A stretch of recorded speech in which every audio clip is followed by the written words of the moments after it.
Okay, so I thought I would just make a quick recording today of uh, my excursion on the Beaver River last long weekend. So I put in off of Highway 7 where the river crosses Highway 7. It's right close to the trout water camping, lots of parking on the side of the road. Um, so I put in basically just off of the road here, um, and I headed downriver, so that would be north on the map here. And so it was quite a nice paddle. The first couple hours, this took me 3 hours to do this trip, and so the first couple hours, you're kind of winding through this marshy area. You're zigzagging back and forth. Lots of ducks, Canada geese, and things to get Ruby's attention, of course. And as we're going along here, eventually she started to calm down and just kind of chill a little bit in the boat with every time a flock of ducks would take off or some Canada geese would take off, she'd be up paying attention. As you can see, there's evidence of lots of animals who've made their home along the river, and the some of them I can't really tell if these are abandoned or if they are currently something happening there. But along the way, you're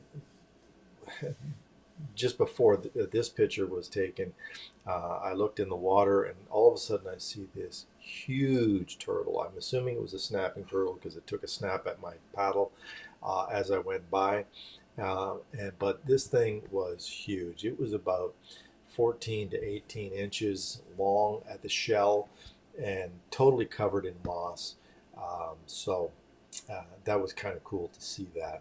And then it dove down. Lots of little painted turtles as well along the way.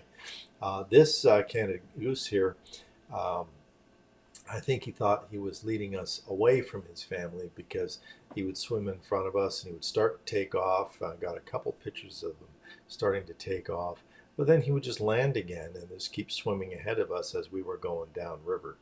So this was kind of fun. Now this is at about 2 hours into it. On the left here, you'll see that there's a snowmobile bridge. It used to be an old train bridge, and on the right, then we get these two bridges are basically side by side. You get the Brock Concession 11. So that took about 2 hours. I checked the time at that point. So this is where we are on the map here. You'll notice that the zigzagging changes after this because you can see here that while there's of course more little homes from beavers and whatnot. But if you look at the sides of the river here, the vegetation really changes. We start getting different kinds of trees and stuff. The weather was fantastic. It was a light breeze throughout the whole trip. I didn't experience the mosquitoes because of the nice breeze, so the whole trip was fantastic. Then just as you come into Cannington, you get a surprise here.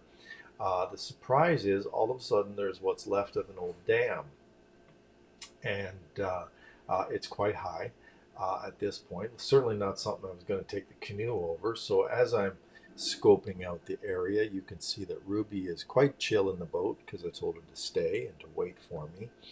And thankfully, as I didn't know how to get over it. So I was actually going to go up a little bit and then just get out on the east side of the map that you see here and just walk the street to where I had made arrangements for Helen to pick me up. And people came out of the long-term residence, and the second person who came out pointed out to me where the portage was. And that's where you see the blue dot on the left side there, because I took a screenshot of where I was. That's where the portage is, just before the dam. And you can see there is a portage sign, but if you didn't know where to look, you'd never see that. That's a little closer. Yes, it's there, but it's really hard to see. Anyway, so if you ever go down this river, that's where it is. It's on the left side. And so we went down.